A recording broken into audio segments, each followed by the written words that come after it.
నేను Sahasra. Welcome to top Telugu TV. ప్రస్తుతం ఉన్నటువంటి పొలిటికల్ అప్డేట్స్ తో పాటు జనరల్ ఇష్యూస్ కూడా మాట్లాడదాం. మనతో పాటు ఉన్నారు political analyst, producer Tripuraneni Chittubabu గారు. ఈ విషయాలన్నీ మాట్లాడడానికి సిద్ధంగా ఉన్నారు. మరి ఇంకెందుకు ఆలస్యం, వెంటనే ఆయనతో మాట్లాడే ప్రయత్నం అయితే చేద్దాం. నమస్తే సార్. నమస్తే సార్, ఎలా ఉన్నారు? Always all right. చూస్తున్నారు కదా, పొలిటికల్ అప్డేట్స్ రోజు రోజుకి ఎట్లా అవుతున్నాయి అంటే ఎవరు ఊహించిన విధంగా మారుతా ఉన్నాయి. అండ్ ఇంకొకటి, మీరు రాజకీయంగా ఉన్నారు, అటు సినిమా పరంగా ఉన్నారు. సో పొలిటికల్ గా అరెస్టుల పరంపర కొనసాగుతుంది, అలాగే ఫిలిం ఇండస్ట్రీలో కూడా అరెస్ట్ పరంపర కొనసాగుతుంది. ఈ అరెస్టుల గురించి మీరు అసలు మీరేమనుకుంటున్నారు? నేనేమనుకుంటున్నా అంటే ఇది ఒక పిల్ల చేష్టలు, ఒక మెచ్యూరిటీ. ఒక రాష్ట్రానికి ముఖ్యమంత్రి పరిపాలనా దక్షత, పరిపాలన, ప్రజలకు అవసరమైన విషయాలు వాటిని చేయటం చేతకాక వాటి నుంచి ప్రజలు ప్రశ్నిస్తున్నారు. హైడ్రా గొడవ, హైడ్రాని ప్రశ్నించారు. రైతులకు బేడీలు వేసి తీసుకెళ్ళడం వెంటనే అసహించుకుంటున్నారు. ఈ మూసీ నది మీద కాంట్రాక్ట్ దగ్గర డబ్బులు దీని మీద అసహించుకుంటారు. అన్ని అబద్ధాలు. ఇంతవరకు రుణమాఫీ అన్నారు, 47,000 చిల్లర కోట్లు రుణమాఫీ ఉంటే 21,000 కోట్లు చేసేసాం అంటున్నారు. అన్ని అబద్ధాలు ఆరబోతా అసహ్యంగా ఉంది. ప్రజల విషయాల్లో వీళ్ళు ప్రజాపాలన కాకుండా ప్రజా వంచన పాలన చేస్తున్నారు. ప్రజలంతా అసహించుకుంటున్నారు, ప్రశ్నిస్తున్నారు. హైడ్రా విషయంలో అయితే ఆడాళ్ళు శాపనార్థాలు, తిట్లు, చీతూ అని ఊస్తున్నారు. ఇక ఉంటే దీని నుంచి ప్రజలను డైవర్ట్ చేయడానికి ఈ అరెస్టులు. ఏంటి అరెస్టులమ్మా? ఏమిటి అరెస్టుల కోసం గెలిపించారు ప్రజలు? మీరేదో మార్పు అన్నారు. మార్పు అంటే ఇదే? మార్పు అంటే ప్రజాపాలన పక్కన పెట్టేసి వాళ్ళని అరెస్ట్ చేయి, వీళ్ళని అరెస్ట్ చేయి. ఏంటి అరెస్టులు? కార్ రేస్ అనేది ఒక ప్రెస్టీజియస్, ఒక రాష్ట్రానికి ప్రెస్టీజియస్. అంటే ఇప్పుడు ఫార్ములా ఈ కార్ కేసు రేసింగ్ ఏదైతే ఉందో దాని నుంచి 55 కోట్ల రూపాయలు దారి మళ్లించారు. అది అసలు లెక్కలేదు, పత్రం లేదని అంటున్నారు. దారి మళ్లించారనేది పచ్చబద్ధం. దారి మళ్లించడం కాదు, అది ఒక ప్రెస్టీజియస్ ప్రోగ్రామ్. అది ఆ ప్రోగ్రామ్ మన రాష్ట్రంలో చెయ్యాలని మనం ఆఫర్ ఇచ్చాము. చెయ్యండి అని. చెయ్యాలంటే వాళ్ళకి డబ్బు కట్టాలి. 50 కోట్లు కట్టాలి. కట్టారు. అది అప్పటికప్పుడు ఎలక్షన్ టైంలో కట్టారంటే ఎలక్షన్ కమిషన్ చూసుకుంటుంది. అది తప్ప ఒప్ప టైం ఉందో కట్టారని. కేటీఆర్ ఏమన్నా దాంట్లో ₹1 తిన్నాడు. రాష్ట్రానికి ఒక ప్రెస్టేజ్. మీకు చేత కాదు. రాష్ట్రం ఉన్న పరువు తీయటం తప్పితే మీకు రాష్ట్రానికి ప్రెస్టేజియస్ ప్రోగ్రామ్ ఏమైనా చేయటం. మీకు ఎంతసేపు సోనియా గాంధీ కాళ్ళ దగ్గర కూర్చోటము, రాహుల్ గాంధీ కాళ్ళు పిసకటం తప్పితే మీ బతుకులు అంతే. మీకు ఇంకోటి చేత కాదు. కనుక ఇంకోటి ఏదైనా చేస్తే మీకు అది నచ్చదు. మీకు మిగతా ఏదైనా కావాలంటే కమిషన్లు వచ్చే ప్రోగ్రాంలు అయ్యి ఉంటే అవి చూస్తారు మీరు. ఎక్కడైతే కమిషన్లు వస్తాయి, ఏ ప్రోగ్రామ్ చేస్తే కమిషన్లు వస్తాయి, ఎప్పుడైతే మోటార్లు వస్తాయి, ఈ ఆలోచన అయితే మీకు చేత కాదు. అది ప్రెస్టీజియస్ ప్రోగ్రామ్. దానికి అటెండ్ ఇచ్చారు. ఎవరు తిన్నారా? ఎవరన్నా ఇచ్చారు. ఇచ్చిన దాన్ని చెడగొట్టుకుంది మీరు. మీ చేతకాని తరం వల్ల వాళ్ళు వెనక్కి వెళ్ళిపోయారు. You got every right. ప్రభుత్వానికి, గవర్నమెంట్కి వాళ్ళు నడిపించాల్సి. మీరు పెట్టిన ఎక్స్ట్రా కండిషన్స్ ఓవర్ కండి మీరు కొత్తగా వచ్చి కంటిపై వాళ్ళు చీపోమన్నారు. ఒక ఈ కార్ రేస్ అనేది అనేక దేశాల్లో దాని ఒక గౌరవప్రదంగానో దానికి. కానీ ఇప్పుడు ఈ కార్ రేసింగ్ నిజంగానే హైదరాబాద్ కి అంత అవసరం అంటారా? అవసరమే. ప్రెస్టీజ్, దాని వల్ల ఎలా బ్రాండ్ వస్తుందమ్మా. బ్రాండ్ వస్తుంది. ఒక బ్రాండ్. ఇప్పుడు ఈ ఒలింపిక్స్ నడవటంలో మా దేశం మేము నడుపుతాం. ఎందుకు అడుగుతారు? ప్రెస్టీజ్. మేము we are capable of running that. అది ఒక ప్రెస్టీజ్, ఒక బ్రాండ్. అది దాన్ని వీళ్ళకి తెలియదు అసలు. రాష్ట్రము వీళ్ళకి ప్రెస్టేజ్, వీళ్ళకి ఏం చేతగా. వీళ్ళకి ప్రెస్టేజ్ అంటే అమ్మ కాళ్ళు కడగటం, అమ్మ కాళ్ళు కడిగి ఆ నీళ్ళు నెత్తిని పోసుకుంటా అంటున్నాడుగా ఈ రేవంత్ రెడ్డి. ఓ సీఎం అయినా 4 కోట్ల తెలంగాణలకు ప్రతినిధి. సోనియా గాంధీ కాళ్ళు కడిగి నెత్తిని పోసుకోవాలి. చిల్లర మాట, చీపు మాట. ఈ చిల్లర బతుకులు వీళ్ళు అడుక్కు తినే బతుకులు, బానిస బతుకులు తప్పితే. అందుకని చెప్తా, నాటికి నేటికి ఆ సినాపురికి తాకట్టు పెట్టి ఈ భ్రష్టులు నా జాతికి శాపం, తెలంగాణకు దరిద్రం. అరే, గత 10 ఏళ్లలో తెలంగాణ మీసం మెలేసి నిలబడింది. బీజేపీకి తల వంచకుండా ఢిల్లీకి గులాం అవ్వకుండా శంషేర్గా నిలబడింది. ఇవాళ కర్మకాలి ప్రతి దానికి ఢిల్లీ ఆ కాళ్ళ దగ్గర కూర్చుంటూ ఆ కాళ్ళు కడిగి నెత్తిని పోసుకోవాలంటాం. తెలంగాణ ప్రజల పౌరుషాన్ని, తెలంగాణ ప్రజల ఆత్మాభిమానాన్ని తాకట్టు పెట్టి, ఢిల్లీ పౌరుషాల దగ్గర తాకట్టు పెట్టి చిల్లర బతుకు వీళ్ళు. ఇదొక పాలన, ఇదొక ప్రభుత్వం, ఇదొక ముఖ్యమంత్రి. నోరు తెరిస్తే వీధి రౌడీ భాష మాట్లాడతాడు. నేను అసెంబ్లీలో కూడా ఒక హుందాగా, ఒక గౌరవంగా మాట్లాడటం లేదు. ఏదో చిల్లర పంచులు. ఇప్పుడు మరి అసెంబ్లీలో కేటీఆర్ కూడా అదే అన్నారు కదా, దమ్మున్న మగాడైతే నన్ను అరెస్ట్ చేయండి, నేను చూస్తాను. అరెస్ట్ చేయమంటాం కదా. ఆయన భయపడలేదు. డిస్కషన్ పెడితే నిజాలు బయటకు వస్తాయి కదా. డిస్కషన్ పెట్టుకుంటే ఎందుకు పారిపోతున్నావు? డిస్కషన్ పెట్టు. ఈ బూత్ పంచులు, ఇండైరెక్ట్ పంచులు, ఈ ఏంటి పెద్ద పంచులు? సీఎం జోకర్ కాదు కదా జోకులు వేయటానికి. సీఎం హుందాగా మాట్లాడాలి, ఒక పద్ధతిలో మాట్లాడాలి. జోకర్ లాగా జోకులు వేసేసి ఆది వేస్తూ ఉంటాడు కదా జబర్దస్త్లో. జబర్దస్త్ కాదు కదా assembly. Assembly is an assembly, దానికి ఒక స్థాయి ఉంది. అసెంబ్లీలో మాట్లాడే తీరు ఒకటి ఉంది, ఒక సీఎం మాట్లాడే స్థాయి ఒకటి ఉంది. అయ్యేమి లేకుండా జబర్దస్త్ ఆదిలాగా జోకులు వేసేసి పెద్ద హిట్ చేసామనుకుంటే what nonsense is this? Is this the ruling? Is this the way of conducting affairs of CM?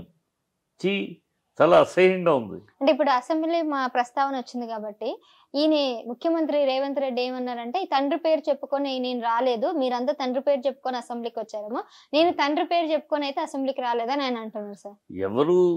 ఎవరు తండ్రి పేరు చెప్పుకొని వచ్చారు? ఆయన తండ్రి పేరు చెప్పుకోవడానికి ఆయనకేమో సిగ్గుపడుతున్నాడేమో, కానీ తండ్రి పేరు చెప్పుకుంటాలో తప్పేం లేదమ్మా. మహానుభావులు కడుపులు పుట్టినప్పుడు తండ్రి పేరు చెప్పుకుంటారు. ఎవరు తండ్రి పేరు చెప్పుకుని సీఎం అవ్వాల? రాజశేఖర రెడ్డి తండ్రి పేరు చెప్పుకుంటాడు రాజారెడ్డి అని, అందువల్ల సీఎం అవ్వాల. ఆయన తండ్రి పేరు చెప్పుకుంటాం గర్వపడతారు ఎవరైనా.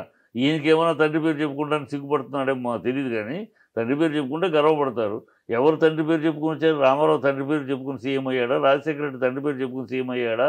అంజయ్య గారు తండ్రి పేరు చెప్పుకుని సీఎం అయ్యాడా? కోటల విజయభాస్కర్ రెడ్డి తండ్రి పేరు చెప్పుకుని సీఎం అయ్యాడా? చెన్నారెడ్డి తండ్రి పేరు చెప్పుకుని సీఎం అయ్యాడా? వెంకటరావు తండ్రి పేరు చెప్పుకుని సీఎం అయ్యాడా? జనార్దన్ రెడ్డి తండ్రి పేరు చెప్పుకుని సీఎం అయ్యాడా? ఎవరయ్యారమ్మా? ఈ కేసీఆర్ తండ్రి పేరు చెప్పుకుని సీఎం అయ్యాడా?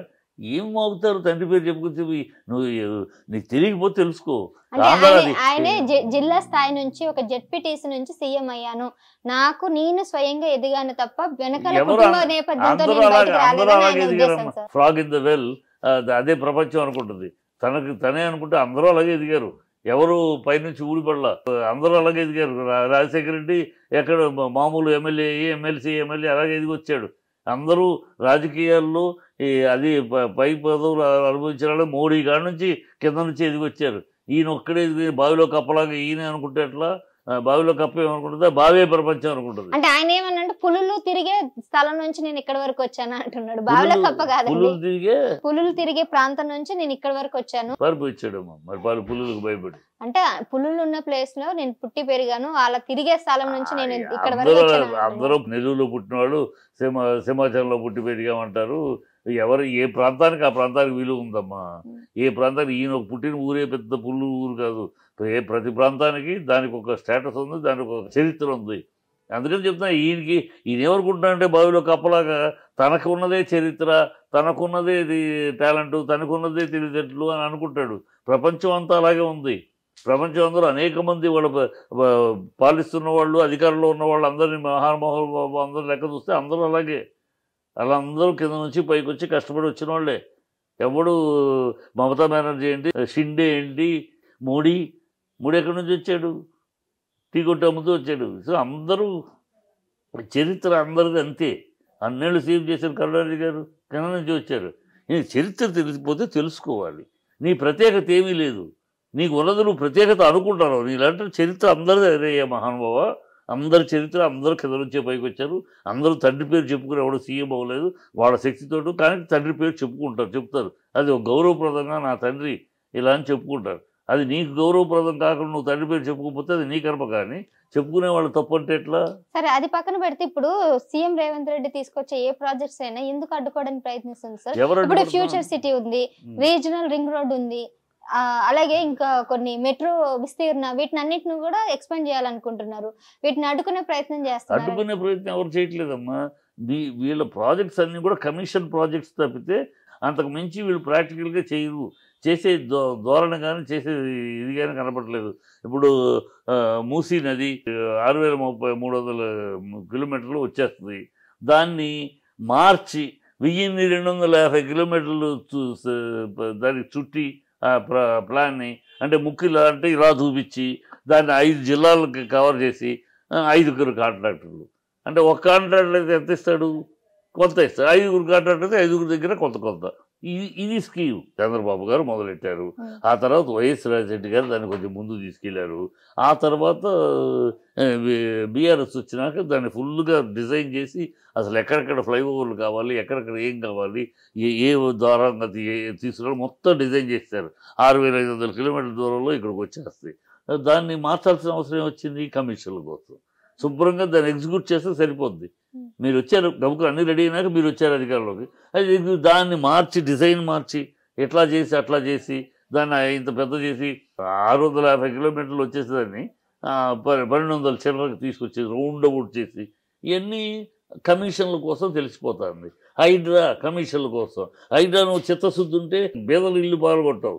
ఇవాళ అంటున్నావు కదా పర్మిషన్స్ ఉన్న ఇల్లుకి పగలగొట్టమని. ఇవాళ ఎందుకంటే ఆ రోజు పగలగొట్టేసావు, బిల్డర్స్ని భయపెట్టేసావు, వాళ్ళ దగ్గర మోటార్లు సర్దుకున్నావు. ఇప్పుడు మేము పర్మిషన్ ఉన్నాటి పగలగొట్టినావు అని అంటున్నావు. ఎందుకంటున్నావు? ఇవాళ పర్మిషన్ ఉన్నాను పగలగొట్టిన అంటే ఓవైసీది పగలగొట్టవు, పొంగులేటి శ్రీనివాస్ పగలగొట్టవు, నీ అన్న తిరుపతి రెడ్డిది పగలగొట్టవు, గత సీఎం కిరణ్ కుమార్ రెడ్డి అన్న అయ్యప్ప సొసైటీ దగ్గర 24 బిల్డింగ్లు ట్రస్ట్ భూములు లాక్కుని కడుతున్నాడు, అవి పగలగొట్టవు. నీకు అవసరమైనవి పగలగొట్టావు, అందుకని పర్మిషన్ ఉన్నట్టు పగలగొట్టినాను అంటావు. ఏం పేదలతో మాత్రం వాళ్ళు కష్టపడి ఒక పూట తినకుండా వాళ్ళ రక్తాన్ని చెమటగా మార్చి కష్టపడి రూపాయి పేర్చుకుని కట్టుకుంటే ఆ ఇళ్ళని మీరిచ్చిన పర్మిషన్ తోటి కట్టుకున్నారు. మీరిచ్చిన వాటర్ పర్మిషన్, మీరిచ్చిన డ్రైనేజ్ పర్మిషన్, మీరిచ్చిన ఎలక్ట్రిసిటీ పర్మిషన్, ఆ పర్మిషన్ తోటి కట్టుకుంటే రాత్రికి కొట్టేస్తావా? గుండెల మీద తంతావా? పేదలంటే అంత లక్ష్యం నీకు? పేదల గుండెల మీద తన్ని వాళ్ళు ఇల్లు కూరుస్తావా? అదే ఓవైసీకి టైం ఇస్తావా? అదే పోగులేటికి టైం ఇస్తావా? అదే కిరణ్ కుమార్ రెడ్డికి టైం ఇస్తావా? అదే తిరుపతి రెడ్డికి టైం ఇస్తావా? మనుషుల పశువుల మీరు? పేదల శోకం ఘోర శాపం ఆరిపోవని శ్రీకణం వీళ్ళ పతనానికి నాందియని. వీళ్ళదొక ప్రభుత్వం, వీళ్ళదొక పాలన. ఎవరు పేదలను హింసిస్తారు, రైతులకి బేడీలేస్తారు, రైతులకు బేడీస్ తీసుకొస్తారు. ఇప్పుడు ఆ కొడంగల్లో 1300 ఎకరాలని భూసేకరణ చేసి వాళ్ళు ఏదో యువతకు ఉపాధి కల్పించాలని ఆ ఫార్మాసిటికల్ కంపెనీ పెడదామని అనుకున్నారు. ఇప్పుడు మరి దానికి ఇప్పుడు రైతులు అందరూ వాళ్ళ మీద అధికారుల మీద దాడి చేశారు కాబట్టి అరెస్ట్ చేయడం జరిగింది. దాడి చేయడం కాదమ్మా, అక్కడ రైతులు 6 నెలలుగా మా పంట పొలాలు లాక్కోవద్దు, మీరు ఇవ్వాలంటే వేరే ఇచ్చుకోండి, మా పంట పొలాలు లాక్కుని వాళ్ళకి ఎక్కడో ఇండస్ట్రీకి ఇస్తారంటారండి. ఫార్మాక్యూటికల్ ఇండస్ట్రీ పెడితే దాని వేస్టేజ్ అంతా కూడా వచ్చి మొత్తం ఆరోగ్యం దెబ్బతింటుంది, మా పొలాలు ఇవ్వము అని అంటున్నారు. వాళ్ళని కూర్చుని మాట్లాడుకుంటే మీకు మంచి పొలాలు వేరే, ఇంతకన్నా మంచి పొలాలు వేరే ఇస్తామనో కూడా సంప్రదింపులు చేసి ఇవ్వాలి. మీరు ఇచ్చినా ఇవ్వకపోయినా, మీరు ఇస్తే గౌరవంగా ఇస్తారు, లేకపోతే బలవంతంగా అయినా మేము చేస్తాం ప్రభుత్వం అని ప్రకటనలు చేస్తే మరి తిరగబడరు ప్రజలు. ఇవాళ దాన్ని ఎందుకు మళ్ళీ ఫార్మా సిటీ కాదు ఇంకేదో సిటీగా పేరు ఎందుకు మార్చేవాళ్ళ? ఈ బుద్ధి ఎందుకు లేదని. రైతులు అంటే లాగేసుకుంటాను ఇష్టం, నువ్వు అధికారం నీకు ప్రజలు ఇచ్చింది అధికారం పాలన చేయమని, ఎందుకని వాళ్ళ భూములు లాగేసుకుంటాం, ఇస్తే ఇవ్వండి లేకపోతే మేము లాగేసుకుంటాం అది దందా చేస్తారా మీరు?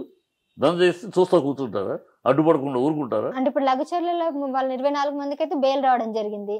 ఈ రైతుల విషయంలో ఏదైతే అరెస్ట్ చేశారో అంటే ఇప్పుడు వీళ్ళు ఇంకా కొంతమందిని ఇంకా బయటికి తీసుకురాలేదు. అంటే వాళ్ళు బయటకు వస్తారమ్మా, ఎందుకంటే కోర్టు చూస్తూ ఊరుకోదు. ప్రభుత్వం పాలన చేయాలి, దందా చేయకూడదు. ప్రజలను హింసిస్తాం, ప్రజలను వేధిస్తాం, మా ఇష్టం, ప్రజలు ఒప్పుకుంటే ఒప్పుకుంటారు, లేకపోతే లాక్కుంటాం పీక్కుంటాం అంటే ఊరుకోరు ప్రజలు, తిరగబడతారు. నువ్వు ఒక్కటైనా ఒక సజావుగా ఇవాళ ఫార్మాక్యూటికల్ అన్నావు, ఇవాళ ఎందుకు ఎదురు తిరగనప్పుడు మార్చావు? మరి ఫార్మాక్యూటికల్ కాదది, ఇంకో ప్రాజెక్ట్ అని ఎందుకు అంటున్నావు? సంస్కారం లేని పద్ధతిలో మీరు ఏ ప్రోగ్రామ్ చేసినా ప్రజలు తిరగబడతారు, ప్రజలు అడ్డుపడతారు. కనుక ఎందుకు అడ్డుపడతారు? నువ్వు సవ్యంగా చేస్తే ఎందుకు అడ్డుపడతారు? నువ్వు ఏది సవ్యంగా చేసావు? హైడ్రా సవ్యంగా చేసావా? ఎన్కౌంటర్ పర్మిషన్ ఎవరు ఇచ్చారు? 2012లో కట్టింది అది. ఎవరు పర్మిషన్ ఇచ్చారు? అప్పుడు ప్రభుత్వం ఎవరిది? మీదే కదా. అంటే మీరే పర్మిషన్లు ఇస్తారు, మీ అధికారులు పంది కుక్కుల్లో మేసి పర్మిషన్లు ఇస్తారు, మళ్ళీ మీరే పంది కుక్కుల్లో మేయటానికి కూలుస్తారు. ఏమిటిది? ఏది ప్రభుత్వమా ఇది? అరాచకమా? అంటే అధికారం ఇచ్చింది టిఆర్ఎస్ ప్రభుత్వం ఉన్నప్పుడు కదండి, అధికారులకి ఆ హక్కు ఇచ్చింది. టిఆర్ఎస్ ప్రభుత్వంలో అధికారులంతా ఎఫ్టీఎల్ జోన్ లో పర్మిషన్ ఇచ్చారు, ఇల్లు కట్టడం జరిగింది. కట్టింది 2012లో. హైదరాబాద్ కూల్చిన ఇల్లు కానీ కన్వెన్షన్ కానీ కట్టింది 2012లో. 2012లో ఉన్నది కాంగ్రెస్ ప్రభుత్వం, 2014 నుంచి కేసీఆర్ ప్రభుత్వం. అప్పుడున్న కాంగ్రెస్ ప్రభుత్వమే ఇచ్చింది. ఎన్ని పచ్చి అబద్ధాలు! కాంగ్రెస్ ప్రభుత్వం కన్వెన్షన్ కట్టింది 2012లో, పర్మిషన్ ఆ టైంలో కాంగ్రెస్ ప్రభుత్వం. పేదలు ఇల్లు కట్టుకుంది కాంగ్రెస్ ప్రభుత్వంలో. అప్పుడేమో ఇష్టం వచ్చినట్టు ఇచ్చారు. అధికారుల అలసత్వమా, లేకపోతే డబ్బులు తిని ఇచ్చారా, లేకపోతే ఇంకోటో పొలిటికల్గా ఇచ్చారు. ఇప్పుడు కూర్స్తే ఎట్లా కూల్చాలంటే ఒక చట్ట ప్రకారం తప్పు జరిగింది, కరెక్ట్ చేయాలి. కరెక్ట్ చేయండి. ఎట్లా కరెక్ట్ చేయాలి? వాళ్ళకి కావాల్సిన కాంపన్సేషన్ ఇచ్చి వాళ్ళు బ్యాంకులో లోన్ కట్టాల్సి ఉంటే ఆ బ్యాంక్ లోన్ గ్యారంటీ ఇచ్చి, ఎందుకంటే నువ్వు ఇల్లు కూల్చేస్తే బ్యాంకు కూడా ఊరుకుంటాడా? వాళ్ళు ఇల్లు కూలిస్తే నేనేం చేయనమ్మా, నా బ్యాంక్ లోన్ నాకు కావాలని అడుగుతాడు కదా. సో దానికి బ్యాంక్ లోన్స్ ఏంటి, ఎవరెవరికి బ్యాంక్ లోన్ ఉన్నాయి, ప్రభుత్వం ఏమి చేస్తుంది, ఏమి ఇస్తుంది, ఏమి వాళ్ళకి ఎలాంటి కాంపన్సేషన్, ఇవన్నీ చూడాలి. ఇవన్నీ చూడకుండా కూల్చేస్తాం పెద్ద హడావిడి. ఇప్పుడు అంటున్నాడు ఆయన కమిషనర్, పర్మిషన్లు ఆల్రెడీ పర్మిషన్లు తీసుకున్న వాటిని కూల్స్తాము. మరి కూల్చిన సంగతి ఏంటని, వాళ్ళ బతుకేంటి? కూల్చిన వాళ్ళకి కట్టిస్తారా మీరు, లేదా డబ్బులు ఇస్తారా, ఏమి ఇస్తారు? ఎవరైతే అంటే ఇప్పుడు కొత్తగా ఉన్న వాళ్ళకి పర్మిషన్స్ ఏం, గతంలో వాళ్ళకైతే కూల్చమన్నట్టు కోల్సం హైకోర్టు అయితే ఆదేశించింది. మరి కోల్సం అని హైకోర్టు ముట్టికాయలు వేస్తే అంటున్నారు. కోల్సం అన్నప్పుడు మరి ఎలా మిగతా కూల్చిన వాళ్ళ సంగతి ఏంటి అంటున్నాను. డబ్బని రాత్రి తెల్లాలి పిల్లల పుస్తకాలు తీసుకుంటామంటే కూడా వదిలిపెట్టకుండా, గ్యాస్ అవుతే బయటికి తెచ్చుకుంటామంటే కూడా వదిలిపెట్టకుండా కూల్చేశారే. మరి వాళ్ళ సంగతులు ఏంటి? కూర్చిన వాళ్ళకి ఏమి ఇస్తున్నారు? అదేమన్నా ప్రభుత్వం చెప్తుందా? ఆ రోజు కూర్చేసి వాళ్ళందరికీ ఏమైనా చేస్తున్నారు, చేయట్లేదు. మరి గత ప్రభుత్వంలో కూడా కేసీఆర్ ఉన్నప్పుడు చాలా అవకతవకలు జరిగాయండి. ఇప్పుడు భద్రాద్రి విషయంలో విద్యుత్ విషయం గురించి దాదాపుగా 3,000 కోట్ల సంథింగ్ అంతా కూడా డబ్బంతా కూడా దుర్వినియోగం అయిందని ఒక ఆరోపణలు చేస్తారు. వీళ్ళకి ఏముంది, నోటికి నాలుక తాటిపట్ట నరలేని నరికి ఎన్నో చేస్తారు. దేన్నన్నా ప్రూవ్ చేశారా? ఇప్పుడు సంవత్సరం అయింది వచ్చి క్లారిఫికేషన్ ఇచ్చారు కదా, నోరు పూస్తారు. ఆయన క్లారిఫై ఎందుకు కొన్నాము, తక్కువ వస్తున్నప్పుడు కొన్నాము అని క్లారిఫై చేశారు. ఇప్పుడు వీళ్ళు సంవత్సరం అయింది ఫోన్ ట్యాపింగ్. అరే 1 ఇయర్కి ఏం పీకారు మీరు? 1 ఇయర్ ఫోన్ ఎలక్షన్ ముందేమో ఫోన్ ట్యాపింగ్ అది ఇది అన్నారు. ఇవాళ మరి అరెస్ట్ చేయదు. ఫోన్ ట్యాపింగ్ కాస్త వెళ్ళింది. ఇప్పుడు అది పోతుంది, రేపు ఇంకోటి వస్తుంది. అంటే ప్రజల్ని మభ్యపెట్టడానికి, ప్రజల్ని డైవర్ట్ చేయడానికి, ఏదో వాళ్ళు మోసం చేశారు మేము బాగు చేస్తున్నాం, ఏదో వాళ్ళు మోసం నువ్వు పీకింది ఏంటో లేదు, నువ్వు పీకుతున్నది ఏంటి, నువ్వు పీకపోయేది ఏంటి చెప్పేది లేదు. అది చెప్పరు. ఎందుకంటే ప్రజల ముందు మీరేం చేశారో చెప్పడానికి కూడా దమ్ము లేదు, చెప్పడానికి ధైర్యం లేదు. ఎందుకంటే మీరు ఏమీ చేయలేదు.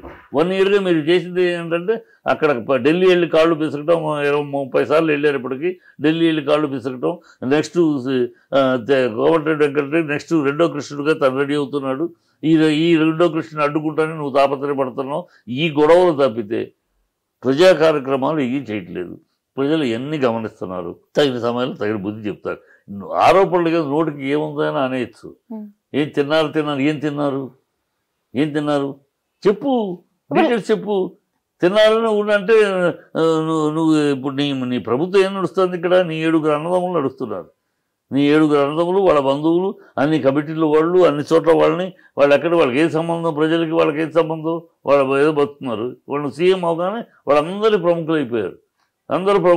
అందరికీ నీ 7 అన్నదమ్ముల పక్కన తరపునే అన్ని జరుగుతున్నాయి, అన్ని తెలుసు ప్రజలకి. ప్రస్తుతం నడుస్తున్నటువంటి ఆ ఇష్యూస్ మీద చూసుకున్నట్లయితే కాంగ్రెస్ బీజేపీ కుమ్మక్కయ్యి బీఆర్ఎస్ ని కావాలని చుట్టుమట్టి వాళ్ళని ఇరకాటంలో పెట్టారు అని అంటే దీనికి మీరేం చెప్తారు? వీళ్ళు పైకి తిట్టుకుంటున్నారు కానీ కాంగ్రెస్ బీజేపీ బీఆర్ఎస్ విషయంలో ఏకమవుతున్నారు. ఎందుకంటే బీఆర్ఎస్ తొలగిస్తే బీజేపీకి అవకాశం, లేకపోతే బీజేపీకి అడ్రస్ లేదు, బీజేపీకి ఇక్కడ లీడర్షిప్ లేదు. మోడీని బట్టి ఎంపీకి వేసారు కానీ ఎమ్మెల్యేలకు వచ్చేటప్పటికి ముఖ్యమంత్రి క్యాండిడేట్ బీజేపీలో లేరు, ఆ స్థాయి ఉన్నవాళ్ళు లేరు. ఆ స్థాయికి ఎదుగుతున్న బండి సంజయ్ని కూడా దింపేశారు వాళ్ళే. ఆ స్థాయికి ఒక బీసీ నాయకుడిగా ఎదుగుతున్నాడు, అది కూడా తొక్కేశారు. ఆయన దింపడంతో దెబ్బతగిపోయింది. సో ఇప్పుడు బీఆర్ఎస్ దెబ్బతింటే కానీ వాళ్ళు ఎదగరు. దేశం మొత్తం మీద కాంగ్రెస్ బీజేపీకైనా పోటీ ఇక్కడ తెలంగాణలోనూ ఆంధ్రాలో తప్పితే మిగతా అన్ని చోట్ల ఏంటి Congress versus BJP. So BJP గెలుస్తూ వస్తుంది. సో ఇక్కడ కూడా కాంగ్రెస్ వర్సెస్ బీజేపీ వస్తే వాళ్ళు గెలిచే అవకాశం. ఎందుకంటే కాంగ్రెస్ కాకుండా వేరే పార్టీ ఉన్న చోట బీజేపీ రావట్లే. మమతా బెనర్జీ బీజేపీ రావట్లేదు, తమిళనాడు డిఎంకే బీజేపీ రావట్లేదు. సో ఎక్కడైతే బీజేపీ వర్సెస్ కాంగ్రెస్ కాకుండా బీజేపీ వర్సెస్ వేరే రీజియనల్ పార్టీ ఉందంటే ఆ రీజియనల్ పార్టీకి ముగ్గు కుదురుతాను. అందుకని బీఆర్ఎస్ తొక్కేయాలి, తొక్కినాక మనతో చూసుకుందాం నువ్వు నేను. కానీ ఇక్కడ మీరు ఒక విషయం గమనించారా, నక్లెస్ రోడ్డు నుంచి రాజ్భవన్ దగ్గర వరకు బీజేపీకి వ్యతిరేకంగా, ముఖ్యంగా ప్రధానమంత్రికి వ్యతిరేకంగా ర్యాలీ నిర్వహించింది కాంగ్రెస్ ప్రభుత్వం. ముఖ్యమంత్రితో సహా పలువురు నాయకులందరూ కూడా మీటింగ్ లో హాజరయ్యారు. ఈ ర్యాలీ నిర్వహణ వెనకాల అసలు కారణం ఏంటంటే మణిపూర్ అల్లర్ల విషయంలో కానీ లేదంటే ఆదాని ఆ స్కామ్ విషయంలో కానీ ప్రధానమంత్రి మోడీ ఏ విషయం మాట్లాడకుండా గమ్మునున్నాడు, అందుకే మేము ఇక్కడ నుంచి నిరసన కార్యక్రమం చేపడుతున్నాం అంటున్నారు. మీరు అన్నట్టు వాళ్ళిద్దరు కలిసే ఉంటే మళ్ళీ అతనికి అగేన్స్ట్ గా బీజేపీకి అగేన్స్ట్ గా ర్యాలీ చేస్తారు. అదే మభ్య పెట్టడం ప్రజల్ని. ఇప్పుడు వాళ్ళ ఆదాని గురించి ఏంటి, ఆదాని గురించి 13,000 కోట్ల ప్రాజెక్టు ఆదానికి ఎందుకు ఇచ్చారు రేవంత్ రెడ్డి? 100 కోట్లు ఎందుకు డొనేషన్ తీసుకున్నారు ఆదాని దగ్గర ఇదే రేవంత్ రెడ్డి? కేరళలో బిగ్గెస్ట్ ప్రాజెక్ట్ ఆదానికి ఎందుకు ఇచ్చారు నాన్ కాంగ్రెస్ ప్రభుత్వం? మమతా బెనర్జీ ఎందుకు వాళ్ళ కలకట్టాలో పెద్ద ప్రాజెక్టు ఆదానికి ఇచ్చింది? వీళ్ళేమో వాళ్ళ రాష్ట్రానికి వచ్చినప్పుడేమో ఆదాని కావాలి, ఆదాన్ని పుచ్చుకోవాలి, ఆదాన్ని నెచ్చిన పెట్టుకోవాలి. మళ్ళీ రాజకీయానికి వచ్చేటప్పుడు పిచ్చివాగుడు వాగాలి. ఆదాని ఏంటి? ఆదాని ఈ దేశ పౌరుడు, వ్యాపారం చేస్తున్నాడు, వ్యాపారం చేసి ఇంటర్నేషనల్గా ఎదిగాడు. వాడి మీద కసి చైనాకి కసి, చైనాని ప్రేమించే కాంగ్రెస్ కసి అంతే తప్పితే కదా. చైనాని ఛాలెంజ్ చేసి ఇజ్రాయెల్ ప్రాజెక్ట్ ఆయన పట్టుకున్నాడు, అది ఏడుపు వీళ్ళకి. ఈ కాంగ్రెస్ వాళ్ళేమో పాకిస్తాన్ భాష మాట్లాడేవాళ్ళు, చైనా సంకనాకే బాపత్ కదా ఈ కాంగ్రెస్ వాళ్ళు. కనుక ఆదాని ఎప్పుడైతే చైనాని కాదని ఎదుగుతున్నాడో వీళ్ళకి ఏడుపు. చైనా ఏడుస్తుంది, చైనా ఏడిస్తే వీళ్ళు ఏడుస్తారు. ఈ దౌర్భాగ్యం తప్పితే ఇంకా అక్కడ ఆదాని ఏముంది, ఏమీ లేదు. మణిపూర్ అనేది ఏంటి గొడవ? అల్లర్లు జరుగుతున్నాయి. ఎందుకు జరుగుతున్నాయి? ఆటవిక కులాలు, ఆ రెండు కులాల మధ్య ఆధిపత్య పోరు. ఆ అడవిలో ఎవరు ఆధిపత్యం కావాలి, దాని మీద జరుగుతుంది పోరు. మిగతా సమస్యలు అయితే సెంట్రల్ గవర్నమెంట్ దిగేసి మిలిటరీ దింపి చేయొచ్చు. కానీ ఇది ఒక తెగల మధ్య, 2 తెగల మధ్య ఉన్న పోరాటం.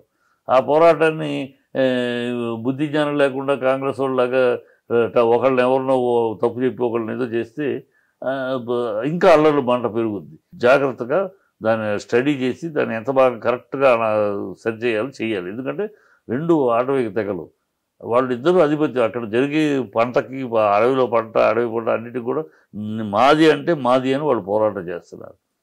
దానికి ఒక వర్గానికి చైనా ఆయుధాలు అన్నీ వస్తున్నాయి.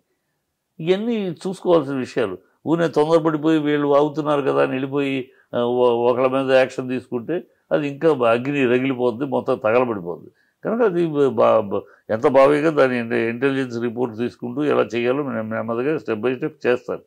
అది ఎందుకంటే మామూలు ఇష్యూ అనుకోమ్మా. మామూలు రాష్ట్రాల్లో మన రాష్ట్రం నిరుద్యోగ సమస్య, ఇంకో సమస్య, రైతుల సమస్య అనుకుంటే అది వేరు. అవన్నీ హ్యాండిల్ చేయాలి, మీటింగ్లు పెట్టు. ఇది అట్లా కాదు. ఇది అలాంటి మామూలు సమస్య కాదు. ఇది ఒక వర్గాల మధ్య, 2 తెగల మధ్య పోరాటం. ఇది ఆ 2 తెగల మధ్య పోరాటం అంత మామూలు కదా, ఆవేశంగా ఉంటుంది. ఆధిపత్య పూర్వపైగా ఈ అడవి మాది, అడవి పుత్రులు మేము, మీరు ఇక్కడి నుంచి వచ్చారు, ఈ అడవి మాది అని ఈ విషయాలు చాలా డెలికేట్ విషయాలు. దాన్ని హ్యాండిల్ చేస్తున్నారు. వీళ్ళకేం తెలుసు? వీళ్ళకి ఇక్కడ ట్యాంక్ బండ్ కూర్చుని మణిపూర్ గురించి మాట్లాడితే ఏనాడు వెళ్ళారా? మణిపూర్ బాధితులను పరామర్శించడానికి ఏమైనా వెళ్ళేవారన్నా? మాట్లాడే రేవంత్ రెడ్డి ఎప్పుడైనా మణిపూర్ వైపు చూసాడా?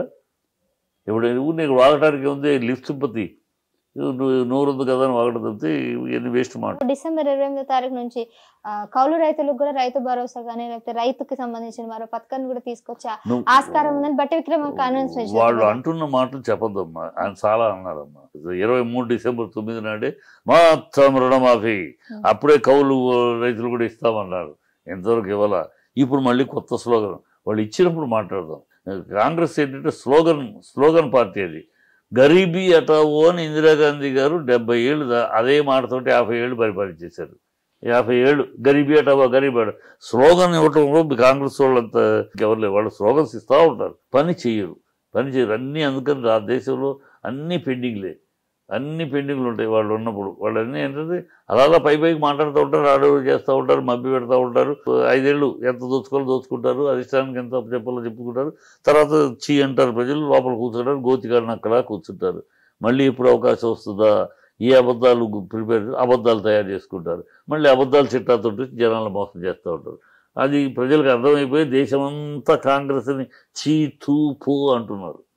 అన్ని రాష్ట్రాల్లో చీ తూ పో అన్నారు. ఇక్కడ కర్మ కొద్దీ ఇక్కడ అయింది, ఇక్కడ కర్మ కొద్దీ మా నెత్తిని కూర్చున్నారు ఈ కాంగ్రెస్ వాళ్ళు. ఈ కాంగ్రెస్ పైగా రేవంత్ రెడ్డి అసలు భాషా సంస్కారం లేదు, మాట సంస్కారం లేదు, వ్యవహార సంస్కారం లేదు, ఒక పద్ధతి, రీతి, నీతి, మాట ఉండదు. మైక్ పుచ్చుకుంటే చాలు ఏదో ఒక సొలువాగుడు, గాలివాగుడు, వీధి రౌడీ మాటలు వచ్చేస్తాయి.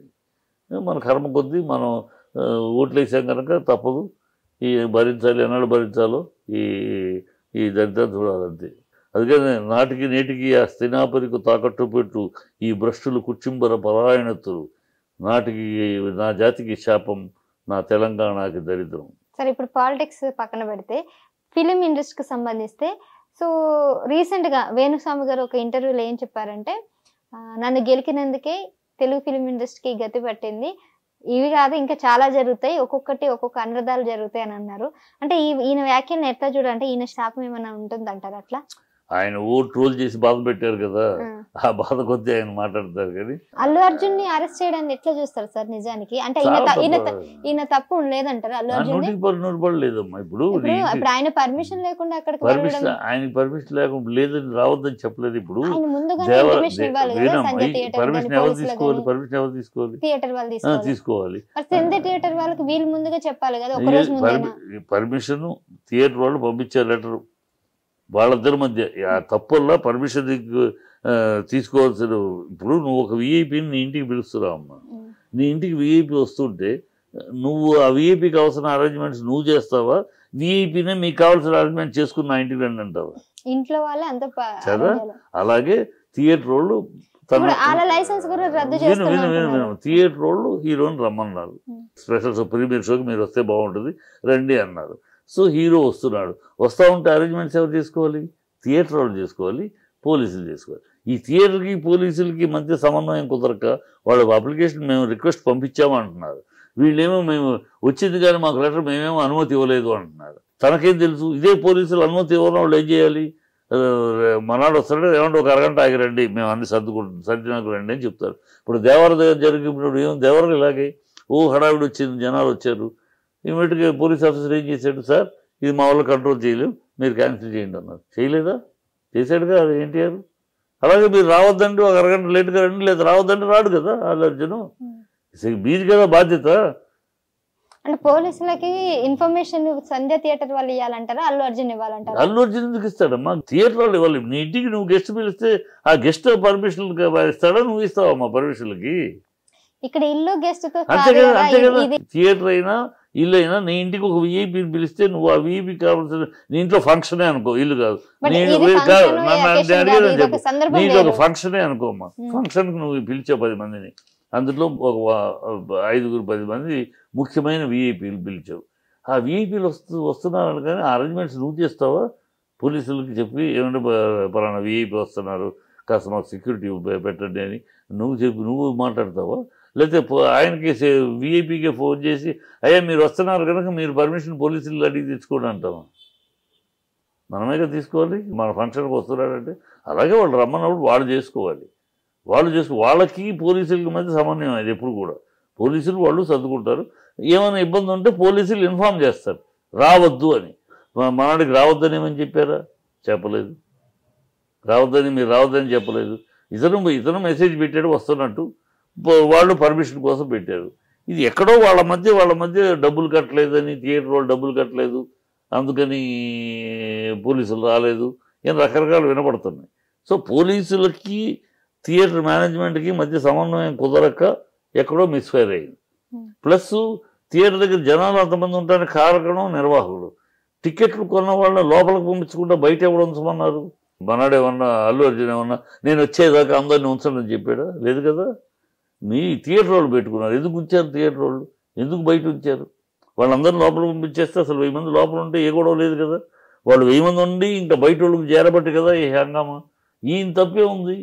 చేయి చూపించకుండా ఫ్యాన్స్కి కాలు చూపిస్తాడా? ఆయన చేయి చూపించుకుంటూ వచ్చి ఏం పిచ్చి మాటలయ్యి చేయి చూపించుకునే వస్తాడు. ఈ తప్పులు లెక్క పెడితే ఆ వాళ్ళది తప్పే, ఆ పేరెంట్స్ కూడా అనకూడదు. కానీ సరిపోయి బిడ్డను వాళ్ళ అబ్బాయి అభిమాని సినిమా ఫస్ట్ షో చూడాలి అనుకున్నారు. తీసుకొస్తావు నువ్వు నీకు 7 ఏళ్ల పిల్లలు ఉంటే తీసుకొస్తావు నువ్వు. బుద్ధి ఉందా లేదా?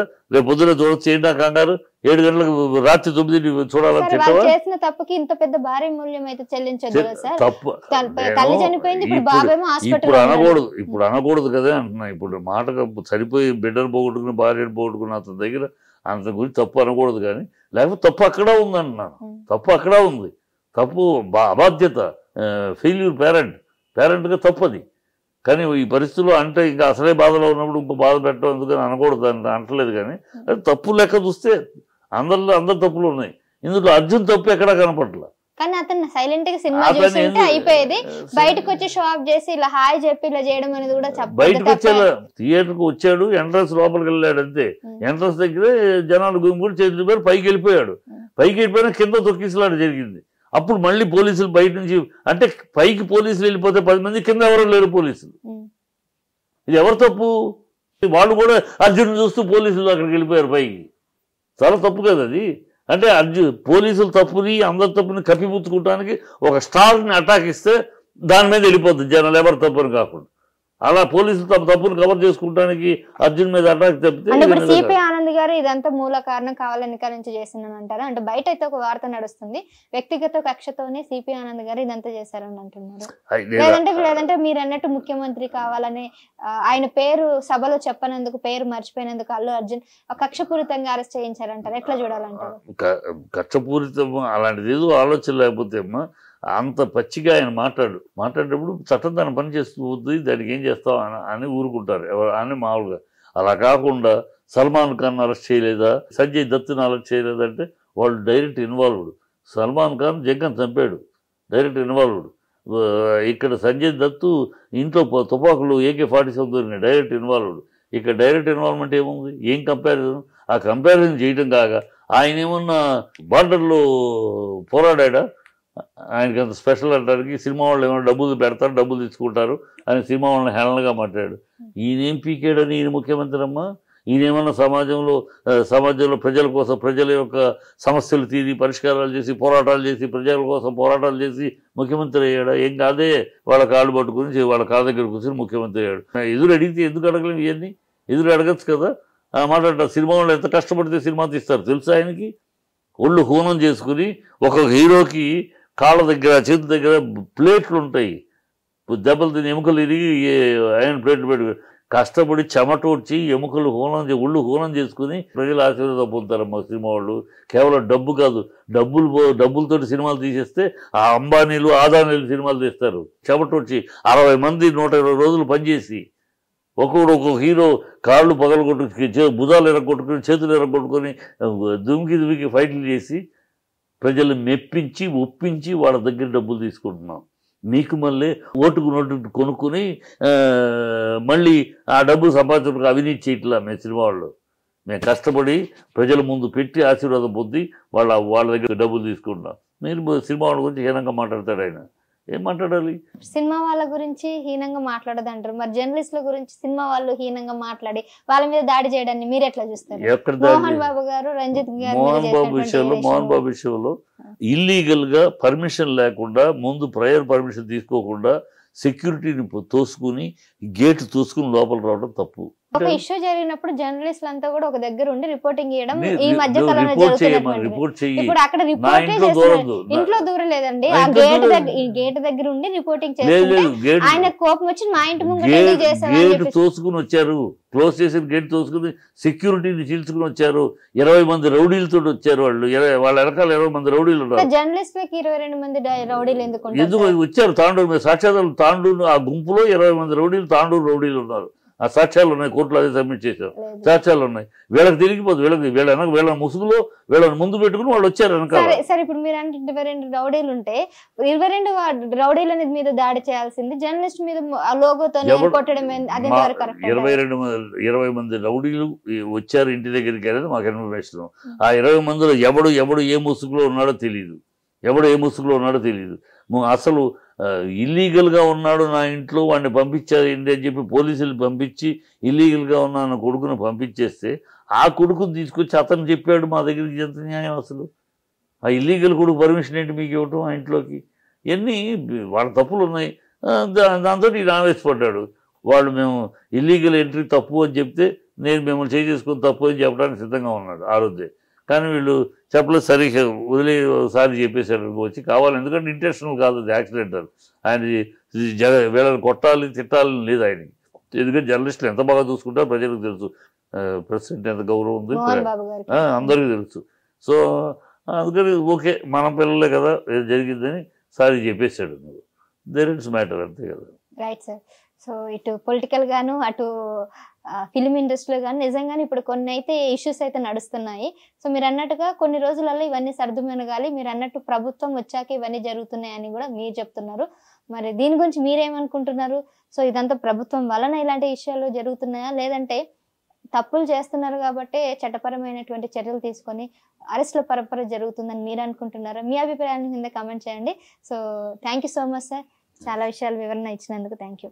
సో మరో అంశంతో మరో గెస్ట్తో మళ్ళీ కలుస్తాను. చూస్తూనే ఉన్నాను top Telugu TV. This is Sahasra. నమస్కారం. సబ్స్క్రైబ్ చేయండి. Please do subscribe to Please like, share and subscribe to top Telugu TV. Top Telugu TV. Top Telugu TV.